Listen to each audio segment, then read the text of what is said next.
बिस्मिल्लाहिर्रहमानिर्रहीम। अस्सलाम वालेकुम स्टूडेंट्स, उम्मीद है आप सब खैरियत से होंगे और आप देख रहे हैं मेरा YouTube channel math with Usman Ansari. आज के लेक्चर में बच्चों हम क्लास 9 मैथमेटिक्स जो नंबर 9 की एक्सरसाइज 9.3 का क्वेश्चन नंबर 1, 2 और 3 को सॉल्व करेंगे। इससे पहले हम वॉल्यूम ऑफ सिमिलर सॉलिड्स के बारे में पढ़ेंगे। इससे प्रीवियस लेक्चर में 9.2 में एरिया ऑफ सिमिलर फिगर्स के बारे में पढ़ा था। अब वॉल्यूम ऑफ सिमिलर सॉलिड्स के बारे में पढ़ेंगे हम। ठीक है, ये बच्चे बिल्कुल आसान है। जैसे पहले वाला हमारे पास फार्मूला हमने बनाया था, ये फार्मूला भी सेम उसी तरह से बनेगा। सिर्फ ए की जगह वी आ जाएगा और एल की जगह पे हमारे पास आर और एच आ जाएगा और क्यूब आ जाएगा। वहां पर स्केयर था, यहाँ पर क्यूब आ जाएगा। फर्क उसमें कोई नहीं होगा। अच्छा, हमने ये पढ़ा था ना, A1/A2 = L1/L2 का स्केयर। अब उसी तरह से यहाँ पे V1 और V2 आ जाएगा। L1 L2 का क्यूब, R1 R2 का क्यूब, H1 और H2 का क्यूब आ जाएगा। ठीक है बच्चों, यहाँ पढ़ते हैं। Two solids are said to be similar. दो सॉलिड्स जो कह रहे हैं सिमिलर यानी मुशाबा होंगे। If they have the same shape, अगर उनकी शक्ल सेम हो but possibly different size, size चाहे डिफरेंट भी हो लेकिन शक्ल एक जैसी हो, तो हम उसको क्या कहेंगे, सिमिलर कहेंगे, यानी मुशाबा है। Two solid are similar if length of the corresponding sides are proportional. तो उनकी जो क्रॉसपोंडिंग यानी मुतनाजरा इजला की लंबाइयां जो हैं वो आपस में क्या हो, प्रोपोर्शनल हो, यानी उसके अंदर रेशियो सेम हो। The ratio of the corresponding length are equal. To the two cylinder are similar if R1 R2 = H1 H2। मतलब दो सिलेंडर हैं तो वो सिमिलर होंगे, कब होंगे, अगर उनकी हमारे पास रदास रेडियस जो है उनकी रेशियो और उसकी हाइट्स की रेशियो हमारे पास क्या हो, बराबर हो। यहाँ पे दो सिलेंडर बच्चे हमें दिए हुए हैं, देखें। मिसाल के तौर पर एक सिलेंडर हमारे पास छोटा सिलेंडर है, इसकी रेडियस R1 है और हाइट H1 है। एक बड़ा सिलेंडर है, इसकी रेडियस R2 और H2 हाइट है इसकी हमारे पास। अब इसने दिया, अगर हमारे पास R1 हमारे पास जो रदास है 4 सेंटीमीटर, R2 हमारे पास ये 5 सेंटीमीटर हो जाए, H1 हमारे पास जो हाइट है ये 8 सेंटीमीटर और H2 10 सेंटीमीटर हो, तो हम देखते हैं कि इसमें क्या रेशो बनती है। वी नोट दैट R1/R2 बराबर है 4/5 एंड H1/H2 8/10। इसको 2 पर डिवाइड कर दें, 4 आ जाएगा, ये 5 आ जाएगा, 4/5, यानी R1 और R2 बराबर H1 H2। ये हमने जेन में रखने ने हमारी ये इनकी रेशियोज क्या है, सेम आ गई हैं, यानी प्रोपोर्शनल आ गई हैं। अब इसी तरह से इनके हम वॉल्यूम निकाल लेते हैं। वॉल्यूम ऑफ स्मॉलर सिलेंडर, छोटे सिलेंडर का वॉल्यूम और बड़े सिलेंडर का वॉल्यूम। क्यूब का हम फार्मूला वॉल्यूम निकालने के लिए करते हैं यानी length multiply by width multiply by height आ जाएगा वॉल्यूम किसका, हमारे पास ये क्यूब का। अब इसी तरह से अगर हम ये वॉल्यूम निकालें सिलेंडर का तो उसके अंदर हमारा और होगा, इसका हम बेस का एरिया निकालेंगे यानी पाई आर स्क्वायर मल्टीप्लाई इसकी हाइट से कर देंगे तो हमारे पास का वॉल्यूम आ जाएगा सिलेंडर का। तो पाई R1 हमारे पास बच्चे है 4 का स्क्वायर, हाइट हमारे पास है H1 8, इसको मल्टीप्लाई करेंगे 128 पाई सेंटीमीटर स्क्वायर। तो वॉल्यूम ऑफ लार्जर सिलेंडर निकालेंगे, पाई आर स्क्र R2 आ जाएगा H2, पाई मल्टीप्लाई बाय 5 का स्क्र R2 हमारे पास 5 है और ये 10 है, 250 पाई सेंटीमीटर स्क्र।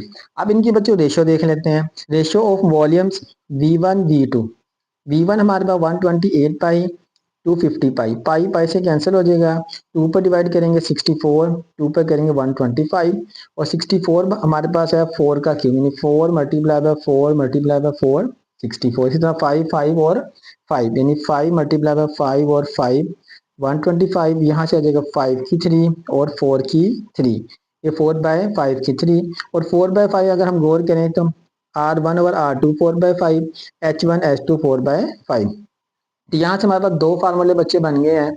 सो तो यहाँ से V1 V2 is equal to किस तरह है, R1 R2 यानी रेडियस की रेशियो के भी बराबर है किसका, और साथ क्या आ जाएगा, यहाँ पे क्यूब है तो ये cube V1 V2 is equal to H1 H2 का क्यूब। ठीक है बच्चों, यहाँ से हमारे पास दो फार्मूले। एक तीसरा फार्मूला हमारे पास यहाँ से एक और बनेगा, तो hence the ratio of the volume of any two similar solid is equal to the cube of the ratio of any two corresponding length of the solid. वो कह रहा है अगर किसी दो हमारे पास सिमिलर सॉलिड के वॉल्यूम्स की रेशियो किसके बराबर होती है, वही सॉलिड के क्रॉसपॉन्डिंग लेंथ की रेशियो के क्यूब के बराबर होगी। हमारे पास जो सॉलिड है उनके हमारे सिमिलर सॉलिड्स के वॉल्यूम की रेशियो किसके, उनके लेंथ की रेशियो के क्यूब के बराबर आ गई है। यहाँ से बच्चे हमारे पास सिंस ईच लेंथ इज के टाइम्स, हर लेंथ किसके, के टाइम, जैसे पहले हमने किया था L1 L2 के बराबर था और V1 V2 भी के क्यूब के बराबर। वॉल्यूम V1 यहाँ से इनको बता दें कि क्या क्या चीजें हैं। और यहाँ से अगर हमारे पास इसी में since mass of the substance proportional और मास और वॉल्यूम आपस में प्रोपोर्शनल कर दें तो यही फार्मूला हमारे पास से बनेगा, इस तरह से बनेगा, the ratio of the mass of two similar solid is equal to the ratio of their volume. Ratio जो मास की जो रेशियो है किसके बराबर हो जाएगी, सॉलिड के वॉल्यूम्स के बराबर हो जाएगी। If the masses of two similar solids are W1 W2, उनका नाम W1 W2 का दे दें तो वॉल्यूम हमारे पास V1 V2, तो ये इनकी रेशियो बराबर है। जिस तरह से हमारे पास पहले रेशियो थी R1 और R2, जिस तरह से ये थी R1 R2 H1 H2, इसी तरह से बच्ची ये वाली है V1 V2 बराबर है W1 W2, तो इसकी जगह V1 V2 की जगह हमारे पास आ जाएगा W1 W2 बराबर है L1 L2 का क्यूब। ये भी हम इस्तेमाल कर सकते हैं। बच्चे इसमें जो मेन हमारे पास वो फार्मूले याद रखने हैं, हमने 3 फार्मूले हमारे पास बन गए हैं। एक पहला है V1 V2 L1 L2 का क्यूब, और इसी तरह से V1 V2 बराबर R1 R2 और V1 V2 H1 H1। अब जो सी हमें ये देगा, अगर रेडियस के बारे में बात करेगा तो ये फार्मूला लगा लेंगे, हाइट के बारे में बात देगा तो ये वाला फार्मूला अप्लाई कर लेंगे, और अगर लेंथ देगा किसी क्यूब की तो हम ये फार्मूला यूज करेंगे। ठीक है बच्चों, इसको याद रखना है। चलें करते हैं अपने क्वेश्चन। बिस्मिल्लाहिर्रहमानिर्रहीम। क्वेश्चन नंबर 1 बच्चे हमारे पास है, द रेडियाई यानी radius of two sphere are in the ratio.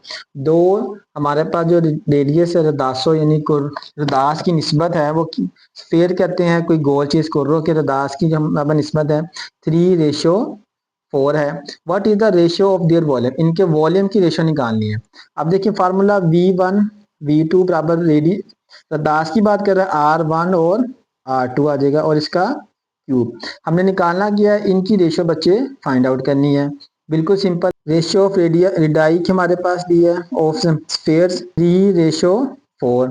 अब इसमें हम क्या देते हैं, एक को क्या देते हैं वॉल्यूम ऑफ, एक को छोटा मान लेते हैं 3 वाले को, बड़े वाले को यानी 4 वाले को हम बड़ा स्फीयर कह लेते हैं। V1 नाम दे देते हैं एक को, और V2 नाम दे देते हैं। ठीक है, वॉल्यूम ऑफ स्मॉल स्फीयर और वॉल्यूम ऑफ लार्ज स्फीयर का नाम दे देते हैं। अब यहाँ पे फार्मूला यूज करें, इसको यूज फार्मूला सिर्फ खाली यही लिखना, यूज फार्मूला ज्यादा लिखने की जरूरत नहीं है बच्चों, लिखना चाहें तो लिख लें। V1 V2 बराबर है R1 और R2 का क्यूब। R1 हमारे पास बेटे है 3 और R2 हमारे पास 4 का क्यूब आ जाएगा। यहाँ से 3 का क्यूब और 4 का क्यूब निकाल लें।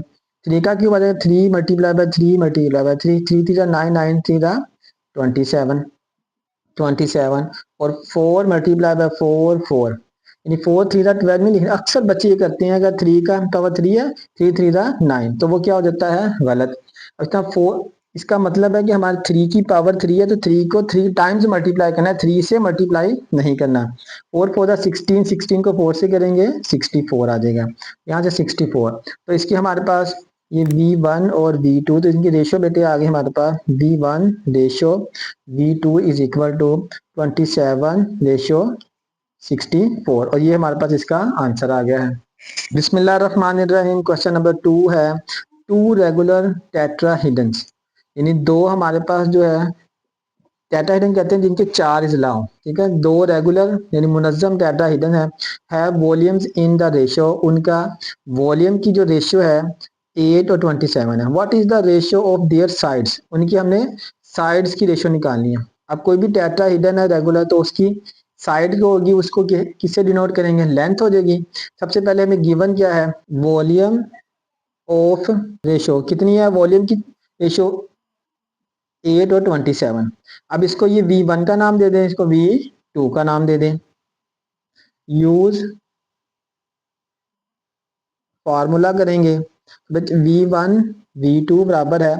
अब हमने क्या निकालनी है, साइड्स की। डियर साइड है, साइड को किसी शो करते हैं L1 और L2। यहाँ पे स्केल नहीं लगाना, क्यूब लगाना है। ठीक है बच्चों, अब V1 हमारे पास क्या है 8, V2 है 27, और यहाँ से आ जाएगा L1 और L2 का क्यूब। अब यहाँ से थोड़ा सा गौर करें, 8 और 27, अगर इनको हम फैक्टर्स बनाएं, 8 के फैक्टर्स बनाएंगे तो हमारे पास बनेंगे 4 2 और 1 1 2 3, इसी तरह 27 के भी बन जाएंगे। 3 पर डिवाइड करेंगे 9, 3 पर करेंगे 3, और 3 पर करेंगे 1, यानी 1 2 3, 2 की पावर 3, 3 की power 3 is equal to L1 और L2। ठीक है, अब 2 की पावर 3 और दोनों की पावर 3 3 है, तो यहाँ पर हम एक्सपोनेंट का रूल अप्लाई करेंगे तो ये 2/3 की पावर क्या आ जाएगी हमारे पास 3 और L1 और L2 की पावर 3। अब यहाँ पे 3 खत्म करने के लिए अगर स्केयर होता तो स्केयर खत्म करने के लिए क्या करते हैं, स्केयर रूट लेते हैं। मतलब क्यूब है तो क्यूब खत्म करने के लिए taking cube root on both side ले लेंगे। Taking cube root on both sides, दोनों साइडों पे क्यूब रूट लेंगे। यहाँ से 2/3 का क्यूब और इसका बचे क्यूब रूट, यहाँ पर इसका इंडेक्स 3 आ जाएगा। तरह L1 L2 का क्यूब और इसका क्यूब रूट।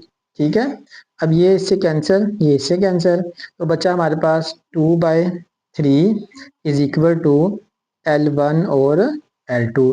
इसकी रेशियो बच्चे हमारे पास आ गई है। इसको और क्या क्या लिख लें, L1 ratio L2 is equal to 2/3। ये हमारे पास इसका आंसर आ गया है। बिस्मिल्लाहिर्रहमानिर्रहीम। क्वेश्चन नंबर 3 बच्चों है, two right cones have volume in the ratio. यानी दो हमारे पास कौन कहते हैं, कॉन्स के वॉल्यूम्स की रेशियो क्या है 64 और 125। What is the ratio of there Heights. अब देखिए मैंने कहा था ना, इसमें कहीं अगर हाइट्स इस्तेमाल होगी तो एच वाला फार्मूला यूज कर लेंगे, अगर रेडियस है तो आर वाला, साइड है तो एल, लेंथ है तो एल वाला। अब यहाँ पे दियर हाइट्स पहले मालूम करनी है और फिर क्या करना है, is the ratio of their base area, यानी एरिया की निकालनी है, जो हमने पिछली एक्सरसाइज में फार्मूला पढ़ा था। पहले हम इसको करते हैं, बाद में उसको करेंगे। पहले वाला हमारे पास लेते हैं, रेशियो ऑफ दियर वॉल्यूम्स क्या है बच्चे, रेशियो 64 और 125, ये V1 कहते थे और इसको V2। हाइट्स मालूम करनी है, यूज फार्मूला, हमारे पास V1 V2 is equal to H1 H2 और इसका क्यूब ले लेंगे। ठीक है, फार्मूला वही है, बस क्यूब आ गया उसमें। V1 V2 64 125 is equal to H1 और H2 हमने हाइट्स की फाइंड आउट करनी है। अब 64 और 125 हमने पहले भी किया था। 64 हमारे पास बच्चे 4 की पावर 3 है और 125 5 की पावर 3, तो ये आ जाएगा 4 की पावर 3 और 5 की power 3 is equal to H1 H2 का क्यूब। अब इसको इकट्ठा करके लिख लेते हैं, 4/5 की power 3 is equal to H1 H2 का क्यूब। अब उसी तरह से क्यूब को खत्म करने के लिए taking cube roots on both sides, taking cube roots on both side, दोनों साइडों पे क्यूब रूट ले लेंगे। 4/5 का क्यूब और इसके बच्चे क्यूब रूट हम लेंगे। इसी तरह से H1 H2 का क्यूब और टेकिंग क्यूब रूट्स आ जाए, क्यूब क्यूब रूट से कैंसिल हो जाएगा, बाकी बचेगा 4/5 इज इक्वल टू H1 और H2। तो ये हमारे पास हाइट्स की रेशियो आ गई है बच्चे, H1 ratio H2 is equal to 4/5। ये हमारा इसका आंसर आ गया है। देखिए कितने आसान आसान सवाल है, सिर्फ मेन क्या है, फार्मूला याद कर लेना है आपने और बाकी इसके अंदर वैल्यूज पुट कर देनी है। बिस्मिल्लाहिर्रहमानिर्रहीम। नेक्स्ट पार्ट इसका है, दियर बेस एरिया मालूम करना है। अब देखिए थोड़ा सा समझ लिया हमने, हमारे पास क्या था, कौन थी। कौन बच्चे कैसे होती है हमारे पास, फर्ज करें ये मैं एक मिसाल दे रहा हूँ। ठीक है, ये हमारे पास कौन है। ठीक है, हमने पहले इसकी हाइट्स तो फाइंड कर ली है, H1 और H2। अब वो कह रहा है कि इनकी ये जो बेस एरिया ना, इसका हमने निकालना है। बेस एरिया में हमारे पास ये क्या आ जाएगा, रेडियस R आ जाएगा। ये निकालने के लिए हमें इसके बेस एरिया निकालना है, तो इसका एरिया निकालने के लिए हमें क्या चाहिए, गोल चीज का R रेडियस चाहिए। और ये वहां पर हमारे पास आएगा A1 A2 बराबर है वहां पर R1/R2 का स्केयर। अब यहाँ आप कह रहे हो हमने तो वहां पर L1 और L2 था, लेकिन अब इसी जैसे हमने वॉल्यूम के लिए इस्तेमाल किया था, इसी तरह एरिया के लिए भी कह सकते हैं, R1 और R2। यानी R1 और R2 पहले निकालेंगे इस वाले फार्मूले से, फिर इस वाले फार्मूले में हम इसकी वैल्यूज पुट करेंगे R1 R2 की, और हमारे पास A1 और A2 फाइंड हो जाएगा। अब यहाँ से फार्मूला वही V1 V2 is equal to R1 और R2 का बच्चे क्यूब आ जाएगा। V1 और V2 की वैल्यूज पुट कर दें, 64 125 इज इक्वल टू R1 और R2 का क्यूब। अभी हमने पीछे निकाला है, पिछले 64 किसका क्यूब है हमारे पास, 4 का क्यूब, और ये 5 का cube is equal to R1 R2 का क्यूब। यहाँ से बच्चे आ जाएगा 4/5 का cube is equal to R1 R2 का cube, taking cube root on both side कर लेंगे, 4/5 का क्यूब और इसका क्यूब रूट लेंगे is equal to R1 R2 का क्यूब और इसका हम क्यूब रूट ले लेंगे। क्यूब क्यूब रूट से कैंसिल हो जाएगा, हमारे पास आ जाएगा 4/5 इज इक्वल टू R1 और R2, यानी R1 और R2 की रेशियो हमारे पास आ गई है बच्चे, R1 R2 की रेशियो 4/5। अब हमने निकालना क्या है, इसका बेस एरिया निकालना है, तो हम सिमिलर फिगर वाला फार्मूला इस्तेमाल करेंगे। Use formula of similar figure, वो कौन सा, A1/A2 is equal to R1 R2 का स्केयर। यहाँ पे याद रखना सिमिलर फिगर वाले फार्मूले में स्केयर आ जाएगा और वॉल्यूम वाले में क्यूब आएगा। अब यहाँ से हमने A1 और A2 बच्चे निकालना है, यहाँ से R1 और R2, ये R1 हमारे पास 4 है, R2 5 है और इसका ले लेंगे स्केयर। तो 4 का स्केयर बच्चे हमारे पास क्या आ जाएगा 16 और 5 का स्केयर 25। तो A1 और A2 हमारे पास आ गया 16/25, यानी रेशियो आ गई A1 ratio A2। Area base area जो है पहले वाले का फिर दूसरे वाले का 16 और 25। नहीं बच्चे, ये हमारा इसका फाइनल आंसर आ गया है। और यहाँ पर आज का लेक्चर बच्चों हमारा ख़त्म हुआ। अगर वीडियो आपको अच्छी लगी हो तो इसको लाइक करें, अपने दोस्तों के साथ शेयर करें, और नेक्स्ट लेक्चर में इंशाल्लाह हम 9.3 के क्वेश्चन नंबर 4, 5, 6 को सॉल्व करेंगे। तब तक के लिए अल्लाह हाफिज़।